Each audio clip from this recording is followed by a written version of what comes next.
The first-class cabin of Aura Air shimmered with quiet elegance, until Charlotte Reed's voice cut through it like a blade. "Ma'am, I'll need to see your ticket. Again." All eyes turned to Jordan Ellis, a young black woman sitting perfectly composed in seat 2A. The air shifted, whispers rippling. Jordan's calm was a storm contained, her silence mistaken for weakness. But buried inside her carry-on was the kind of power Charlotte could never imagine. One move, one revelation, and the balance of power in this cabin, and Charlotte's entire career, was about to flip in a way no one could see coming. The hum of the Rolls-Royce engines was a soothing backdrop as Jordan Ellis settled deeper into seat 2A. The polished walnut trim, the soft cream leather, and the quiet luxury of Aura Air's first-class cabin stood in stark contrast to the chaos she had just left behind in New York. 48 hours of surveillance, a midnight raid in Queens, and a debrief that lasted until dawn. Her body ached for rest, but her mind was sharp, disciplined. Her tailored navy suit was deceptively simple, her blouse crisp, her hair pulled back neatly.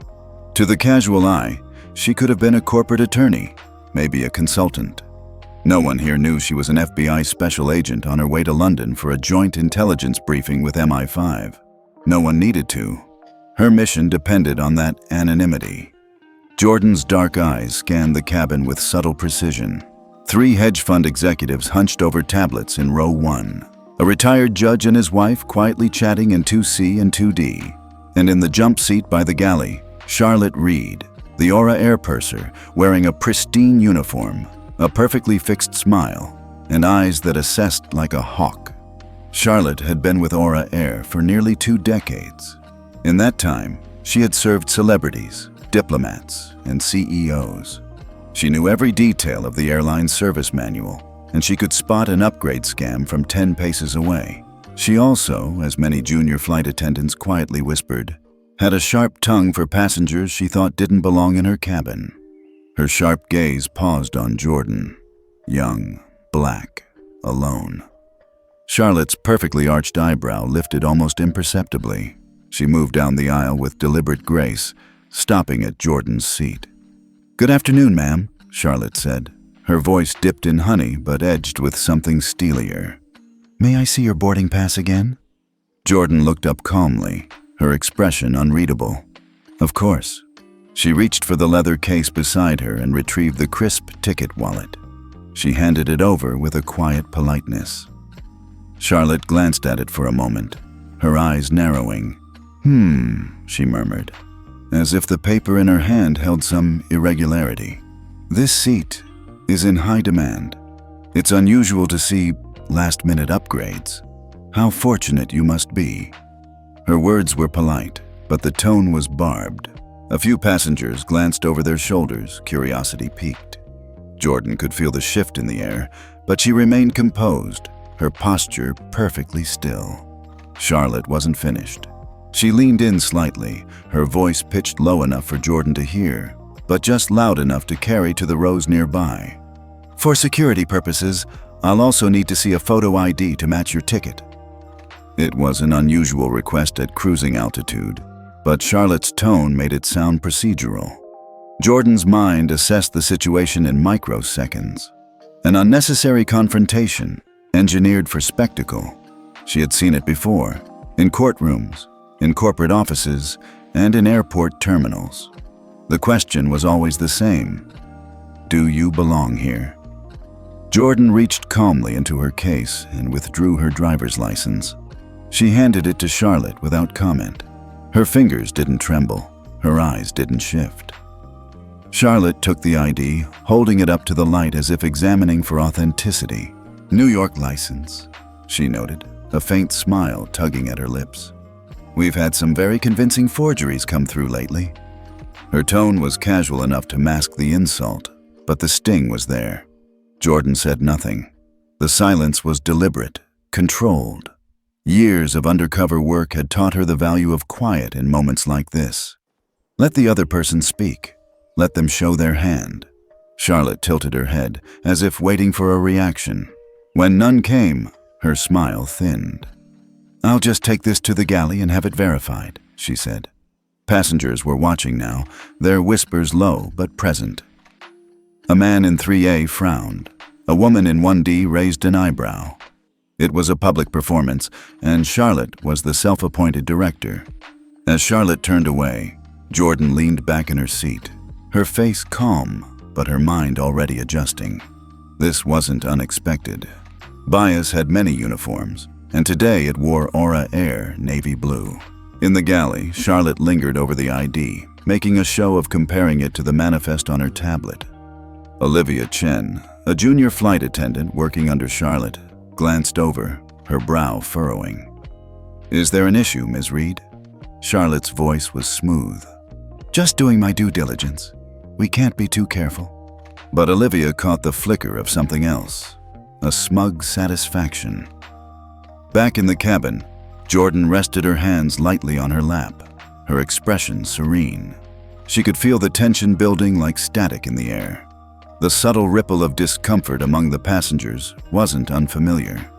It was the same tension she had felt in interrogation rooms when the truth was about to break through the surface. Charlotte returned a moment later, her steps measured. She handed the ID back, her eyes still narrowed. "Everything appears to be in order, for now." Her emphasis was deliberate, her tone almost daring Jordan to react. Jordan met her gaze evenly.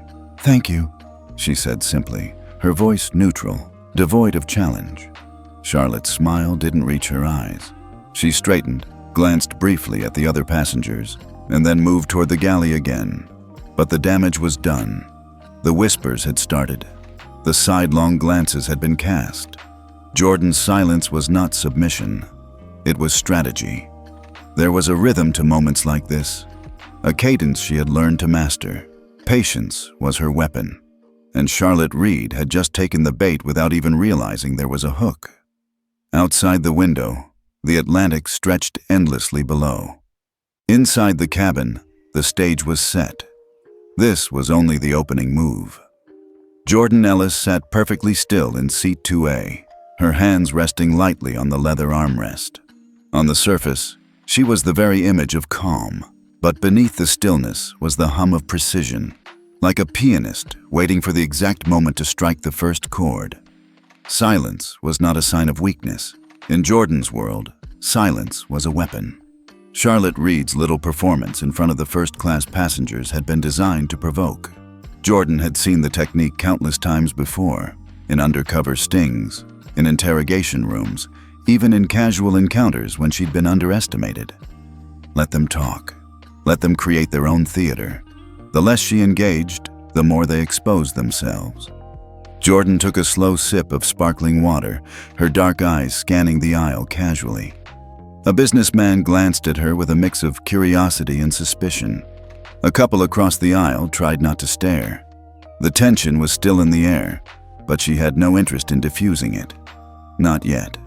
As the hum of the engines filled the space, her mind drifted briefly. Not as a distraction, but as a reminder. Every mission had its pivot point. She remembered her first years in the bureau, fresh out of Quantico. A young black woman with a doctorate in criminal psychology wasn't what most senior agents expected when she walked into a room. She had learned quickly that there were two battles to fight, the one on the case and the one against quiet skepticism. Every operation had been an opportunity to prove she was more than capable, until proving it became unnecessary. Her mind touched briefly on Operation Winterglass, the undercover infiltration of a human trafficking network in Miami. The lead suspect had tried to dismiss her as just a translator in their first meeting. 2 weeks later, she'd orchestrated the sting that dismantled his entire operation. That same composure, that same refusal to be baited, had carried her through assignments from Los Angeles to Berlin. And now, on this quiet transatlantic flight to London, that same discipline kept her unmoving in her seat, even as Charlotte Reed tried to paint her as an interloper. Her thoughts shifted to the present. The file in her carry-on, a slim, black folder with encrypted contents, was the reason she was on this flight at all. Inside were cross-border intelligence reports, forensic analysis, and the kind of financial data that had the potential to bring down a network of extremist funding. It wasn't just classified. It was politically volatile, and her arrival in London was timed to coincide with a secure meeting with MI5's counterterrorism division, which meant the last thing she needed was a scene in the middle of the first-class cabin. Yet Charlotte Reed was a complication she hadn't calculated for, not because Charlotte could truly interfere with her mission, but because disruptions always carried risk. Attention, even minor attention, was the kind of variable that could ripple outward in unpredictable ways. Jordan's eyes flicked briefly toward the galley, where Charlotte was speaking with another flight attendant. Her body language was confident, but there was a tightness in her movements, an eagerness to return to the cabin and reassert control. Jordan wasn't worried. She had faced worse. Her mind shifted again, tracing the calculated sequence of steps she would take if Charlotte continued her little game. The first would be containment, keeping the incident from escalating to the cockpit. The second would be control, neutralizing Charlotte's authority without disrupting the cabin further. The third, well, Charlotte would learn soon enough. Jordan adjusted the cuff of her blazer slightly, revealing for just a second the faint outline of a secure comms device embedded in her watch. She didn't activate it. Not yet. Timing mattered. A soft chime broke her thoughts. The seatbelt sign remained off, but Olivia Chen, the junior flight attendant, approached cautiously. She bent slightly, her voice lowered. "Is everything all right, ma'am? Can I get you anything?" Jordan offered a small, polite smile. "I'm fine, thank you." Olivia hesitated, her eyes flicking to the galley where Charlotte was pretending to check manifests. There was a subtle unease there. Olivia knew something wasn't right. Jordan leaned back, letting Olivia walk away without pressing. In her experience, the allies you needed had a way of revealing themselves when the moment was right. Her gaze shifted to the window. The Atlantic below was calm, a vast expanse of silver and blue. Her reflection stared back at her in the glass, serene, composed. It was a look she had perfected over years of walking into rooms where everyone underestimated her. The mission in London was clear. Deliver the intel, coordinate joint operations, stay invisible until the work was done. Charlotte Reed had no idea how little this flight was really about her, and yet there was a certain inevitability to the confrontation. Jordan could feel it in the air, the way tension clung to the space like static. The cabin was quiet now, but quiet had a way of snapping suddenly. She glanced once more at her carry-on, the black folder secure inside. The passengers around her had no idea that their flight was carrying more than champagne and designer luggage. They had no idea that one of their fellow travelers held information that could shift the balance of an investigation stretching across 2 continents. And Charlotte Reed? Charlotte was about to make the mistake of her career. Jordan closed her eyes briefly, not in weariness, but in preparation. The opening moves were complete. The next move would be hers.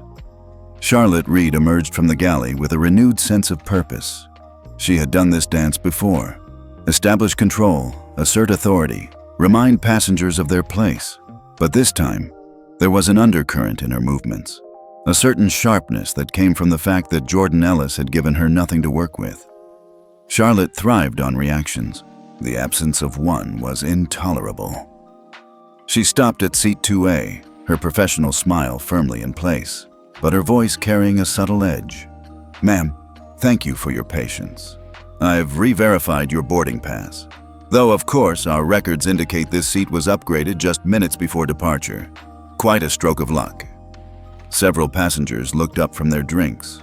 Charlotte's tone was polite enough to pass as small talk, but everyone could hear the insinuation. Jordan's gaze met Charlotte's evenly. "Luck has very little to do with it." Her voice was calm, controlled. Charlotte's smile tightened. She turned slightly, her voice projecting just enough for the nearby passengers to hear. "Of course, we have procedures in place for unexpected changes. In fact, I've already contacted London ground staff to meet the flight upon arrival. Standard security protocol, of course." It was an unusual announcement to make in the cabin. Passengers exchanged glances, whispers spreading like ripples. Jordan remained perfectly still. From her jump seat near the galley, Olivia Chen's eyes narrowed slightly. There was a difference between professionalism and persecution, and Charlotte Reed was beginning to tip into the latter. Olivia had served under Charlotte for just 6 months, but she had seen moments like this before. Charlotte's confidence in her own authority was unshakable, but it wasn't infallible. Charlotte straightened her uniform jacket. "We take the integrity of our premium cabins very seriously," she continued, her gaze still on Jordan. "Every passenger must be properly documented. I'm sure you understand." Jordan inclined her head slightly, as if conceding the point without agreeing. The silence between them was interrupted by a voice from across the aisle. "Ms. Reed, this is getting out of hand," said Andrew Miles from seat 3C. The middle-aged businessman had been quietly observing the scene, his frown deepening with each pass Charlotte made down the aisle. "The lady has shown her ticket. She's shown her ID. Are you planning to interrogate every passenger on this flight?" Charlotte's head turned slowly, her smile never wavering. "Mr. Miles, your concern is noted, but I assure you, my only interest is the safety and security of all passengers on board." Andrew leaned forward slightly, his voice firm. "I've flown Aura Air for 20 years. I know the difference between a security check and singling someone out. This is the latter. You're out of line." A few passengers murmured in agreement. The balance in the cabin shifted, ever so slightly. Charlotte, however, looked entirely unfazed. In fact, she looked amused. "Mr. Miles," she said smoothly, "I appreciate your loyalty to the airline. Though, as you are aware, your account has certain notations." Andrew's expression froze. Charlotte's smile widened just enough to be noticed. "We value all our passengers, of course, but perhaps you recall the incident last spring? The upgrade dispute in Hong Kong. The executive committee reviewed it thoroughly." Andrew's jaw tightened. The murmurs in the cabin shifted, some passengers looking at him curiously. Charlotte tilted her head slightly. "You are, of course, welcome to voice your concerns, but as per policy, your prior interactions with staff do limit the weight your statements can carry in operational matters." Jordan watched the exchange without moving, but her mind cataloged every detail. Charlotte hadn't just neutralized a potential ally. She had done so publicly, with enough authority to make others think twice before intervening. Andrew leaned back in his seat, his lips pressed tightly together. The shift in the cabin was palpable. Passengers who had been considering speaking up now looked away, their attention returning to their drinks, their tablets, anything but the confrontation in row 2. Charlotte smoothed her skirt, her victory subtle but undeniable. "Now then," she said, turning her attention back to Jordan. "As I mentioned, our colleagues in London will address this matter promptly upon arrival. In the meantime, please enjoy the remainder of your flight." Jordan gave no sign of irritation. Her stillness was deliberate, the same composure she had carried through interrogations and stings alike. The game was still unfolding.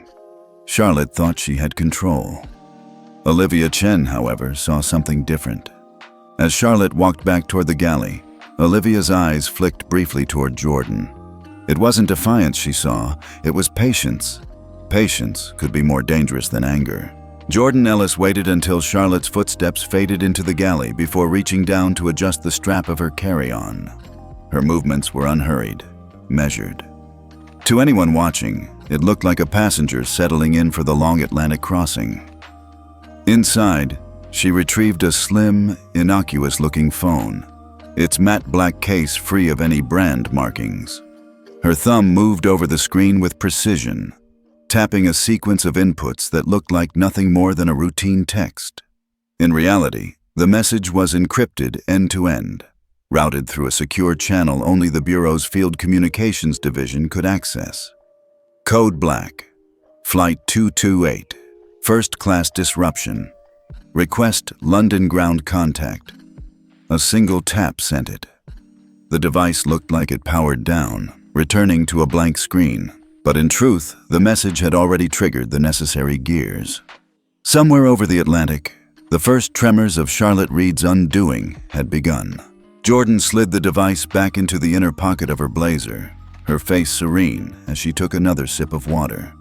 Across the aisle, Olivia Chen was maneuvering a tray of champagne flutes for a passenger in 2C when she caught the motion out of the corner of her eye. She didn't mean to pry. Years of working the cabin had trained her to avoid staring. But something about Jordan's movements was deliberate.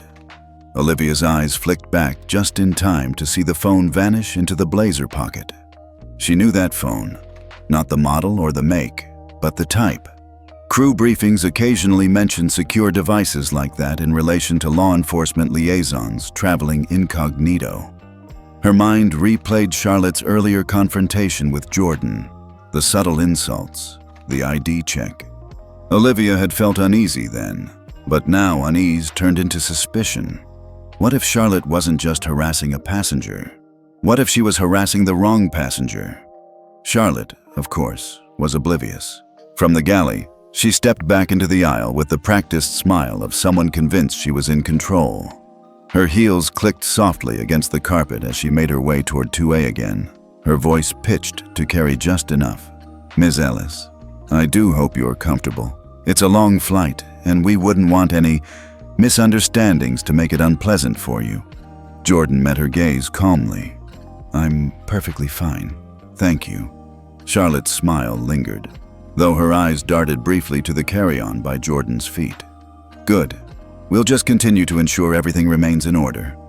Passengers glanced up again, sensing the tension but uncertain whether it was worth getting involved. The weight of Charlotte's authority, her uniform, her polished demeanor, was a subtle deterrent. Jordan's patience was a study in control. She knew Charlotte thought she was winning, and that was fine. Across the aisle, Olivia replaced an empty glass on her tray, her mind churning. She didn't know Jordan's story, but she knew enough to recognize that this wasn't random. Charlotte was pushing boundaries, and Jordan wasn't reacting like any ordinary passenger. It wasn't just composure, it was training. Olivia hesitated as she walked past Jordan's seat, her eyes catching the faint glow of a status LED from the blazer pocket before it blinked off again. She didn't understand exactly what she'd seen, but she understood enough. Her breath caught, just slightly. Charlotte might think she was dealing with an over-entitled passenger. Olivia was starting to think she was dealing with someone entirely different. She set the tray down in the galley, her hands steady despite the growing knot in her stomach. She had a choice to make, whether to step in, whether to challenge Charlotte, whether to risk her position. For now, she did nothing, but she was watching. Back in 2A, Jordan sat quietly, her hands folded loosely in her lap. Outwardly, nothing had changed, but inwardly, the trajectory of the flight had shifted. Charlotte Reed didn't know it yet, but the balance of power was no longer entirely hers. Olivia Chen did, and soon the rest of the cabin would too. Charlotte Reed was back in the aisle again, her polished shoes clicking softly against the carpet, the same confident poise in every step. She had built her reputation on control over the cabin, control over the staff, control over the narrative. And Jordan Ellis wasn't going to be an exception. Stopping at seat 2A, Charlotte leaned just slightly forward, lowering her voice enough to make the words seem private, though she positioned herself so the businessmen in 3C could hear every syllable. "Ms. Ellis," she began, the words dressed in courtesy but dripping in condescension. "I've spoken to London ground staff. They'll be ready to verify your documentation when we land. I'd suggest you keep everything in order to avoid further complications." Jordan looked up, her gaze steady, her tone calm. But there was a subtle shift, a note Charlotte had never heard from her before. "This is your last chance, Ms. Reed."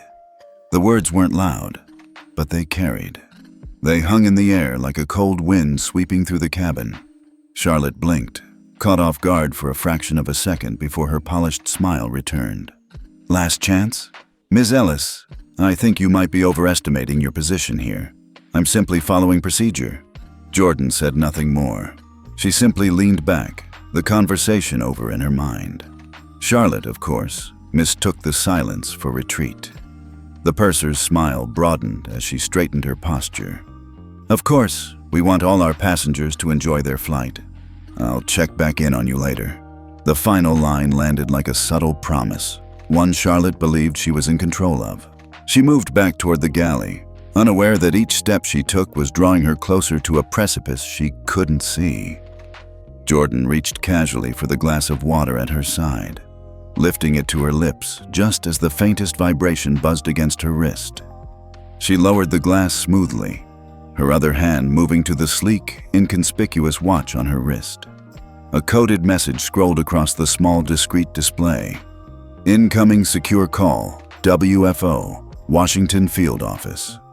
Timing was rarely accidental in her line of work. A soft tone sounded, barely audible under the hum of the engines, as the connection opened. The voice on the other end was crisp, controlled, and to anyone else it might have sounded mundane. "Nightfall status check. Confirm package integrity." Jordan's eyes flicked briefly toward the galley. Charlotte was speaking with a passenger near 1D, glancing toward Jordan occasionally, her curiosity never far from the surface. Jordan's reply was concise. "Package intact. Encountered turbulence. Contained for now." The coded phrasing was deliberate. Turbulence wasn't about weather. It was about Charlotte. There was a pause. Then the voice replied, "Understood. Proceed as planned. London contact confirmed." Jordan's watch vibrated once, the call ending as efficiently as it had begun. Across the aisle, Olivia Chen had seen the faint light of the watch screen blink on, then off again. The pieces in her mind were clicking into place faster now. Charlotte, oblivious to the deeper layers playing out, stepped back into the aisle. "Everything all right, Ms. Ellis? Was that a personal call?" Her tone carried that same edge, as though she were just waiting for Jordan to slip. Jordan's expression was unreadable. "Just routine." Charlotte's smile was tight. "Well, I do hope nothing interferes with your travel plans." A few passengers shifted uncomfortably. There was a tension now, subtle but growing. The back and forth was starting to feel less like customer service and more like a duel no one had asked to witness. Jordan leaned back, folding her hands in her lap. She wasn't going to escalate. Not yet. The truth was, there was no need. Charlotte had no idea she'd already stepped into a trap. And Jordan? Jordan was content to let her keep walking deeper into it. The hum of the engines remained steady, but the air inside the cabin was shifting. Passengers in first class had begun whispering more openly, their glances toward Jordan Ellis no longer as discreet as before. What had started as mild curiosity was turning into a low, rippling current of speculation. 2 seats back, a woman in 4A tilted her phone slightly, the camera discreetly angled to capture Charlotte Reed's frequent trips to 2A. Her husband murmured something about documentation, to which she replied, "If she's being treated like this, something's going on. I want proof." On the opposite side of the cabin, a man in 3C was less subtle, his phone already recording a short video that he pretended to scroll through social media on. Jordan noticed all of it without a flicker of reaction. She didn't need to. She understood how moments like this traveled. A single 20-second clip posted online could change the temperature of an entire situation. Charlotte, still unaware of the larger implications, moved down the aisle again, this time checking on passengers with a rehearsed warmth. Every so often her eyes darted toward Jordan, as if expecting a reaction that never came. Across the aisle, Andrew Miles in 3C leaned back, trying to focus on the article displayed on his tablet. But his mind wasn't on it. The confrontation between Charlotte and Jordan was unsettling. Not because such incidents were rare, he'd traveled enough to know they weren't, but because something about the young woman in 2A felt familiar. His tablet buzzed. A message alert. Andrew glanced down, frowning slightly at the sender. It was an encrypted messaging app he hadn't seen active in months. He tapped it open, and a single line of text appeared. "Do not engage. Maintain observation. Contact in London confirmed." His breath caught. The initials at the end, BL, were enough to make his pulse quicken. Bureau Liaison. Andrew Miles wasn't just a frequent flyer. He was a cooperating witness in an ongoing federal investigation, one that had started with an interview in a secure office at the Hoover Building months ago. And the agent who had conducted that interview? Special Agent Jordan Ellis. His eyes lifted slowly to 2A, really seeing her for the first time. Her profile was calm, her expression composed. But now he recognized her. The poised demeanor, the deliberate silence. It was exactly how she'd sat across from him in that windowless room in D.C., as he detailed financial transactions that implicated a network of shell companies. Andrew swallowed hard, a ripple of recognition running through him. This wasn't a coincidence. The pieces began to fall into place. Charlotte's relentless questioning, Jordan's measured restraint, the undercurrent of control radiating from someone who hadn't raised her voice once. Andrew's first instinct was to stand up, to defend her again, but the message on his tablet was clear: do not engage. He leaned back in his seat, his mind racing.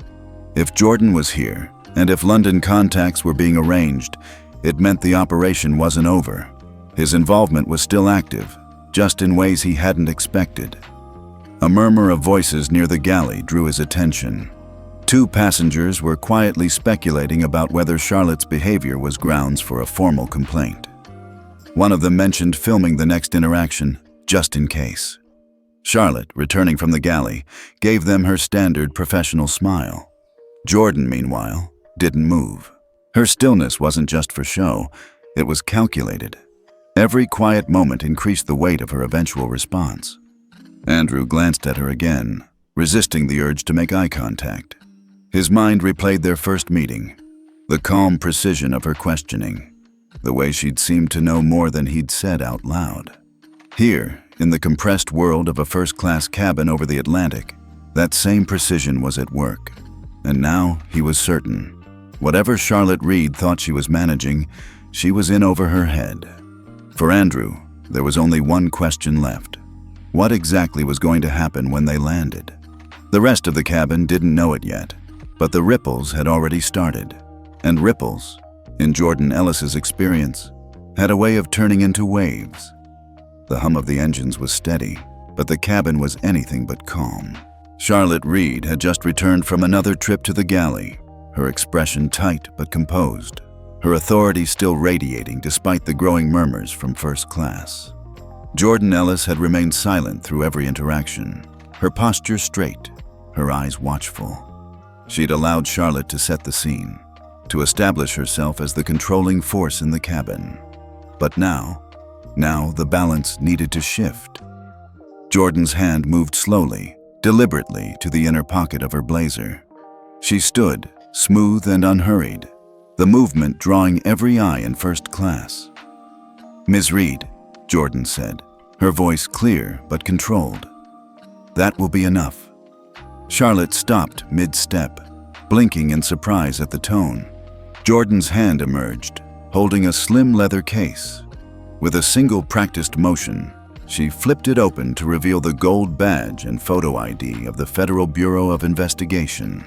There was a beat of silence that seemed to stretch across the entire cabin. Jordan's voice didn't rise, but it carried with the weight of authority.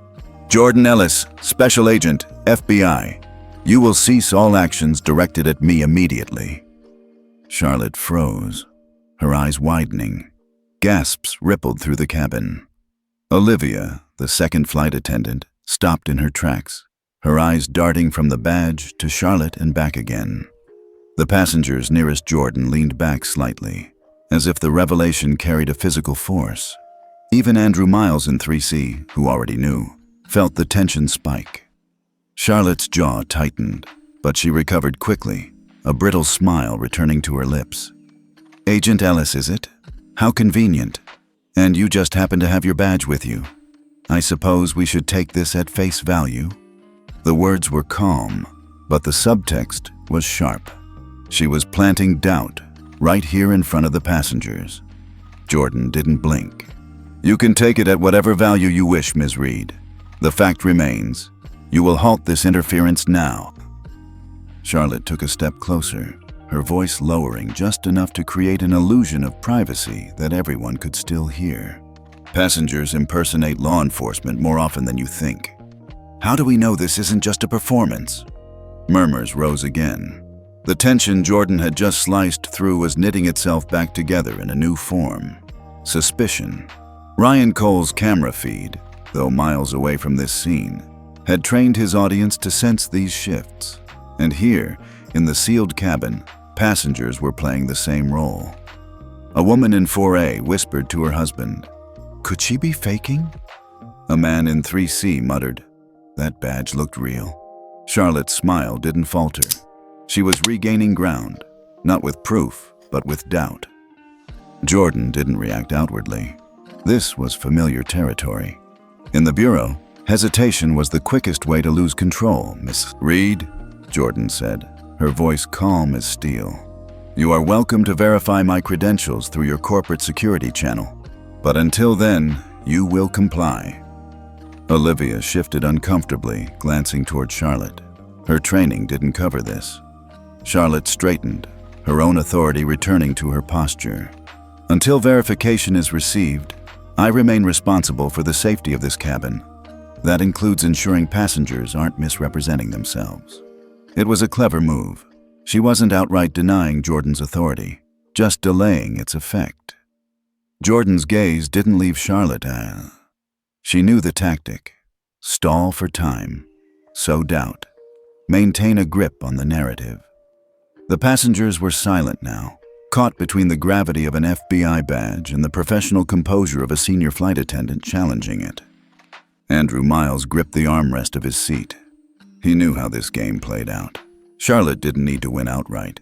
She just needed to keep the waters muddy long enough for someone else to intervene. Jordan, however, had no intention of letting the scene slip back into Charlotte's control. But she also understood this. The most effective moves were rarely the loudest.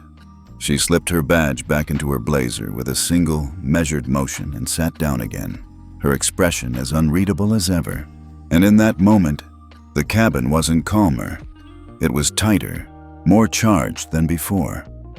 Charlotte had created doubt. And doubt, as Jordan knew, could be more dangerous than open hostility. The air in first class was so tense, it felt charged. Passengers sat stiffly, trying not to stare, but unable to look away. The sight of Jordan Ellis revealing her FBI badge still lingered in their minds. Yet the tension Charlotte Reed had sown with her carefully placed doubt hadn't dissipated. Jordan rose again, her expression cool, her voice carrying without needing to raise it. "Ms. Reed, as of this moment, you are relieved of operational duties in this cabin. Olivia, you will assume first-class management immediately." A stunned silence swept through the cabin. Olivia blinked, her mouth opening slightly before she caught herself. "Yes, Agent Ellis," she said, the words hesitant but obedient. Charlotte's face remained neutral, too neutral. She didn't argue, didn't protest, just gave a curt nod as though the decision were nothing more than an inconvenience. "If you insist," Charlotte said lightly. "Of course, I want what's best for the passengers." Her tone was perfectly professional, but Jordan caught the flicker in her eyes. That was not a woman conceding defeat. Jordan gestured subtly toward Olivia. "Proceed with standard first-class service, and make a note that this order stands until the aircraft is on the ground." Olivia nodded, visibly uncomfortable, and began moving through the motions of service. Her voice was soft as she addressed the first passenger on her list, but her eyes kept darting toward Charlotte. Charlotte stepped away from the galley, posture still impeccable, her every movement suggesting outward compliance. But as she reached the jump seat near the rear of the cabin, she slid her phone discreetly from her pocket. Her thumb moved quickly across the screen. Message to Samuel Hayes, status. Urgent contact in JFK escalated. Ellis in cabin. Credentials questioned but unverified in flight. Request reversal on landing. Will await directive in LHR. Charlotte slipped the phone back into her pocket with a smoothness born of practice. She folded her hands loosely in her lap, her expression composed. her eyes forward. Across the Atlantic, in a glass-walled office overlooking London's financial district, Samuel Hayes, Deputy Director of Aura Air's European operations, leaned back in his chair as his phone buzzed. The incoming message carried Charlotte's identifier, one of several staff members Aura had in strategic roles across its fleet.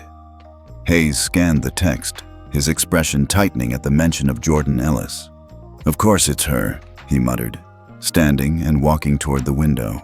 Jordan Ellis's name had surfaced before, in briefings, in whispered conversations about investigations too delicate to put in writing. If she was on this flight, the situation had shifted. Hayes tapped a quick response. "Maintain professionalism. Avoid direct confrontation. Situation will be reviewed upon arrival. Contingencies in place." He didn't add the rest. That contingency would involve more than just a review. London had a way of rebalancing situations that got messy in the air. Back in first class, Jordan hadn't missed the subtle arc of Charlotte's movements. She didn't need to see the screen to know a message had been sent. She'd been in this game too long. Still, she said nothing. Timing mattered. The wrong move too early would tip her hand before they were on the ground. Olivia moved quietly through the aisle now, taking drink orders, her hands trembling slightly as she poured sparkling water into a crystal glass. She glanced once more at Charlotte, her expression uncertain. Passengers whispered softly, "She just stepped down?" "I don't think she really did. That attendant's too calm about this." Jordan's badge rested quietly in her pocket, but her authority still filled the space. She sat in 2A, eyes calm, posture relaxed, but every sense attuned to the cabin's energy. Andrew Miles, seated in 3C, didn't miss the shift either. He saw Charlotte's calm for what it was. A calculated pause, not surrender. Charlotte sat in her jump seat, outwardly every bit the disciplined crew member removed from duty. But inside, she was counting down minutes to landing. London was ahead, and with it, Hayes. The passengers didn't know the politics of Aura Air, or what a man like Samuel Hayes could set in motion, but Jordan did. And that meant the real battle hadn't started yet. The seatbelt sign chimed, and the gentle descent began. From the windows, London's gray skyline stretched into view beneath a quilt of clouds. Passengers in first class shifted, stowing laptops, finishing drinks. Tension coiled in the quiet hum of the cabin. Jordan Ellis didn't look at Charlotte Reed, but she didn't need to. The senior flight attendant was seated rigidly in her jump seat, eyes fixed forward, every inch of her posture screaming control. Charlotte's mind, however, was elsewhere. "Samuel will handle this." Once we're on the ground, the narrative flips back. Her phone, tucked discreetly in her pocket, had buzzed once mid-flight with a single confirmation from Hayes. "Situation will be reviewed upon arrival." The words were enough to fuel her confidence. As the landing gear locked with a low thud, the aircraft banked slightly and approached the runway. But instead of taxiing toward the main terminal, it veered left, rolling toward a fenced-off area at the far edge of Heathrow. Passengers glanced at one another, confused. Olivia, now firmly in charge of first-class service, murmured a short announcement about operational routing without detail. Jordan glanced out the window. Black SUVs were lined up in neat formation, their tinted windows reflecting the silver fuselage. Men in dark suits stood in pairs, some with earpieces, others with the unmistakable quiet authority of law enforcement. Andrew Miles leaned slightly toward the aisle. "That's not normal, is it?" he murmured to no one in particular. Jordan's reply was calm. "No, Mr. Miles, it isn't." The plane came to a stop and the door opened, not to a jet bridge, but to a portable stairwell that descended directly to the tarmac. Waiting at the bottom, FBI agents in Navy windbreakers, their gold-letter insignias catching the gray daylight, and MI5 officers in tailored suits, their ID badges discreet but unmistakable. The cabin fell silent as the agents boarded, their presence filling the small space. Charlotte's pulse quickened, not from fear, but anticipation. Hayes is here. This is the play. And then she saw him, Samuel Hayes, impeccably dressed in a tailored charcoal suit, stepped onto the aircraft. His expression was measured, but his eyes swept the cabin with quick precision, landing briefly on Jordan Ellis before shifting to Charlotte. Charlotte's lips curved ever so slightly. "Mr. Hayes?" she said, her voice pitched to sound both respectful and relieved. But Samuel didn't stop at her row. He moved straight down the aisle to 2A, where Jordan sat, and extended his hand. "Agent Ellis," he said warmly, just loud enough for the cabin to hear. "It's been a long time.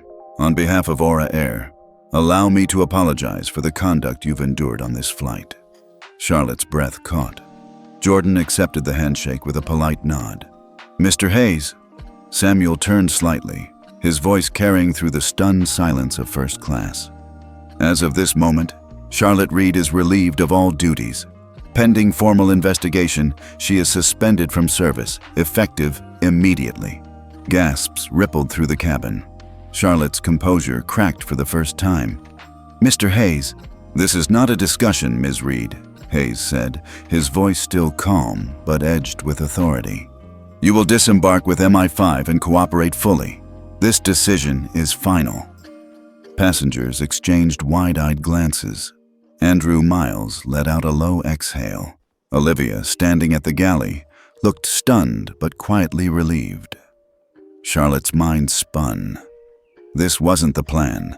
Hayes was supposed to support me, but as she stood, slowly, deliberately, she saw in Hayes's expression that there would be no lifeline. Whatever calculations he had made before the landing, the numbers had changed. As MI5 escorted Charlotte down the aisle, Jordan's voice was quiet but firm. "Thank you for your cooperation, Mr. Hayes. I trust Aura Air will be transparent in the follow-up." Hayes gave a small nod. "You have my word, Agent Ellis." Passengers watched as Charlotte disappeared through the cabin door. The moment she stepped onto the stairwell, the energy in first class shifted. For the first time since the gate dispute in New York, the balance of control had finally, tipped. Jordan sat back, her posture as composed as when the flight began, but her mind was already moving forward. Charlotte Reed was only one piece of the game, and the board was far from cleared. The cold London air greeted Jordan Ellis as she stepped off the aircraft, but the real storm was already raging far beyond the tarmac. By the time the SUVs carrying Jordan, Samuel Hayes, and Charlotte Reed, now flanked by MI5, cleared the perimeter fence, the first wave had hit the internet. Breaking news: senior flight attendant suspended after altercation with FBI agent. Clips from the flight, recorded by passengers in first class, had already gone viral. Ryan Cole's live stream segments were being replayed on every platform, each with tens of millions of views. The hashtags #Flight623 and Aura Air Incident were trending in multiple countries. News anchors replayed Charlotte's interactions with Jordan frame by frame, dissecting her tone, her body language, the moments where her professionalism cracked. By mid-afternoon, reporters had dug into her career history. Headlines multiplied. Prior complaints surface against senior flight attendant Charlotte Reed. Former passengers speak out. I was targeted too. Aura Air faces questions over internal complaint handling. It was the kind of media firestorm corporations dreaded. But then came the next wave.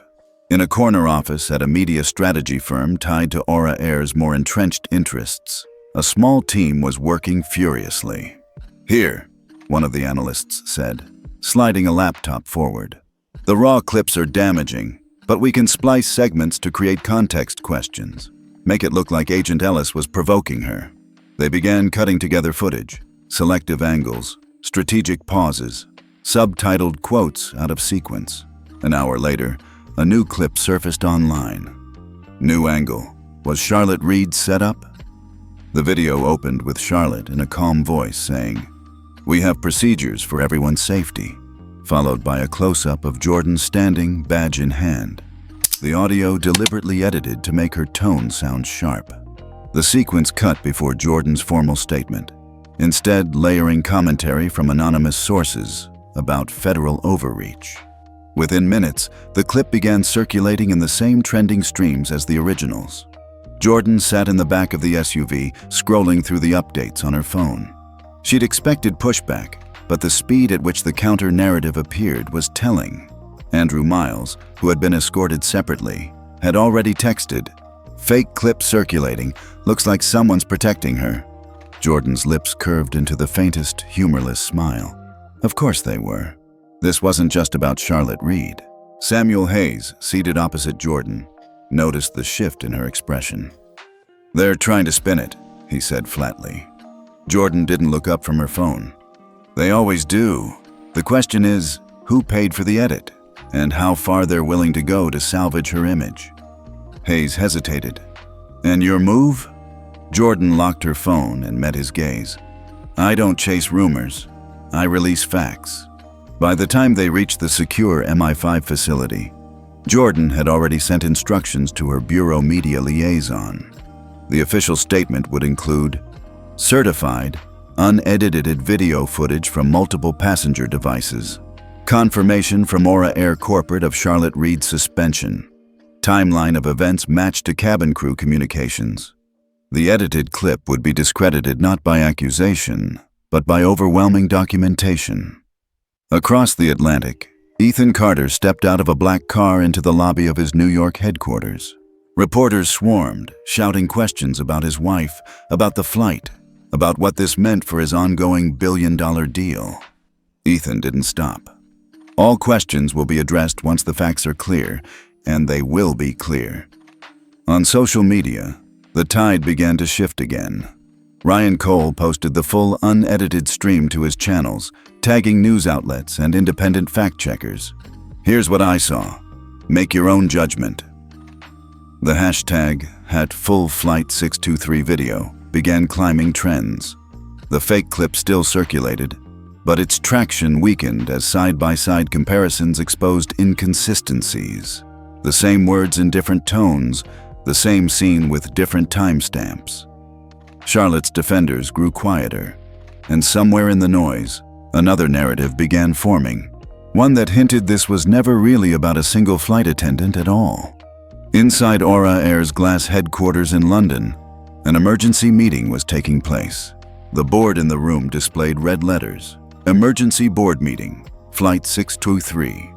The board members sat in a circle, their desks piled with documents, when Samuel Hayes entered. There was no room for denial. The public opinion was explosive, the evidence undeniable. "We have no choice," Hayes said, his voice firm. "Reforms must be announced now, not just to put out the fire, but to rebuild trust from the ground up."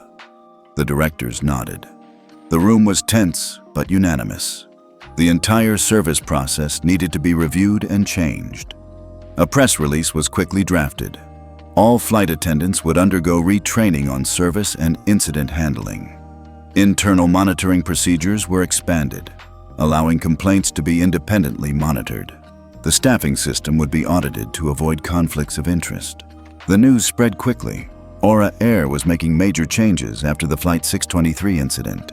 The press prepared for a public press conference, expecting Jordan Ellis, the central figure in the case. But Jordan was not there. While the media buzzed outside the gates of Aura Air, she was in a quiet room at MI5, sitting over a steaming cup of tea. Samuel Hayes entered, carrying a thick envelope. "They want you at the press conference," Hayes said. "The public wants to see the face of the person who stopped this." Jordan shook her head. "No, justice is best done without the spotlight. This reform must be systemic, not individual. Make the announcement as an internal decision of the airline. No need for my name to appear." Hayes looked at her for a long moment. "You know that will disappoint a lot of people." Jordan took a sip of tea, his voice even. "If they are disappointed that I did not come forward, they do not understand. What matters is that the changes happen, not who is in front of the camera." At the press conference, the CEO of Aura Air announced on behalf of the entire executive board, "The new reforms are being implemented immediately. Disciplinary action will be taken against Charlotte Reed and other individuals involved. Commitment to becoming the most transparent, fair, and safe airline in the industry." Jordan Ellis was not named in the speech, but it was that absence that created weight. The public clearly felt this was not a rosy personal show, but a real change. Social media began to talk. She did not need to appear. The results are clear. Silent hero, quiet justice. Aura Air really changed because of internal pressure. The analytical articles called this shadow justice, where those who push for reform do not need the spotlight, just the system to change. Jordan left MI5 without a press corps, without cameras, just an ordinary car to take her back to the hotel. In silence, she looked out the window. The city of London stretched out outside. She knew that the Charlotte Reed case was just a link. But today, a part of the system had been shaken, and that was victory enough to keep going. Weeks passed, and the storm that had engulfed Aura Air slowly began to subside. The reforms announced by the board were underway. Passenger confidence was slowly recovering, and the media frenzy that had dominated headlines turned to fresher scandals. But for those who had lived through Flight 623, the echoes remained. Charlotte Reed's name had been removed from the company roster. Officially, Aura Air described her departure as a separation following internal review. Unofficially, the industry knew she had been terminated. Her career in premium aviation was over. In the weeks that followed, Charlotte resurfaced in a very different uniform. The crisp navy jacket and polished heels were gone.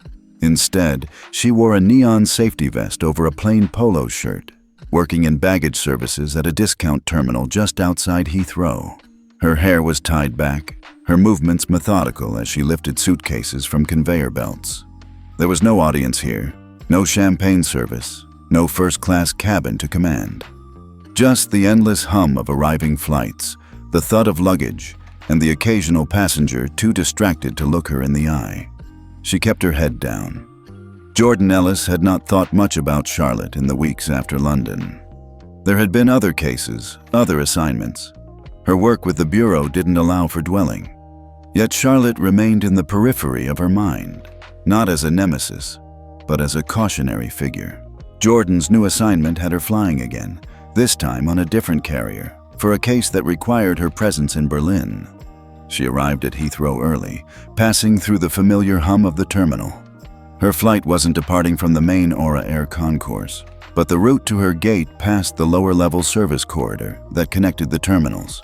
It was there, through the wide windows, that she saw her, Charlotte Reed, bent slightly at the waist, lifting a heavy black roller bag off the belt, scanning the tag, and setting it gently onto a cart. Her movements were efficient, professional even here, but the grandeur was gone. Jordan paused for a moment, unseen in the glass reflection. For an instant, their worlds overlapped again. Two people on opposite ends of a story that had changed them both. Charlotte looked up, perhaps sensing the stillness, and their eyes met briefly through the glass. There was no flash of defiance this time, no brittle smile, just recognition, muted, quiet, without the armor of uniform or authority. Jordan's lips curved into the faintest smile, not mocking, not triumphant, just a silent acknowledgement of what was and what had been. She didn't wave, she didn't approach. Instead, she adjusted the strap of her carry-on, turned, and continued toward her gate. At the departure lounge, the crowd moved around Jordan in the ordinary rhythm of airport life. Families reuniting, business travelers checking phones, tourists studying maps.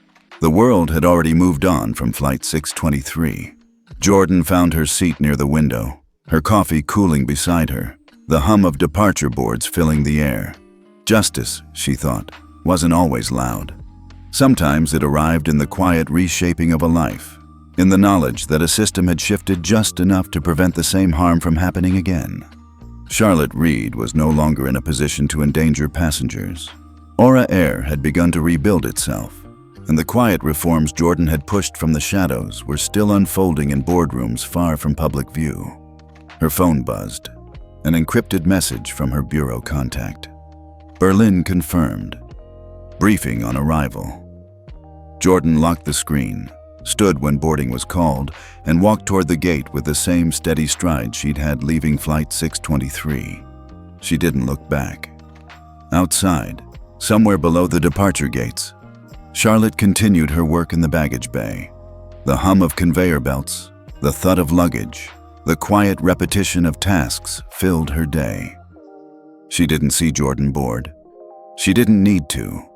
The story had ended long before this moment. And in that ending, there was no applause, no dramatic confrontation, just the quiet equilibrium of two lives moving forward on separate trajectories, one in the light of continued service, one in the shadow of a fall. As Jordan's plane lifted off into the gray London sky, she glanced out the window. The city spread beneath her, vast and indifferent. Cases would come and cases would go. But Flight 623 and the quiet reckoning it brought would remain a marker in her career. Justice wasn't always a verdict in court. Sometimes it was a woman in a neon vest, working quietly in the shadow of the runways. Jordan allowed herself one last small smile, then turned her thoughts to Berlin. The work was never done.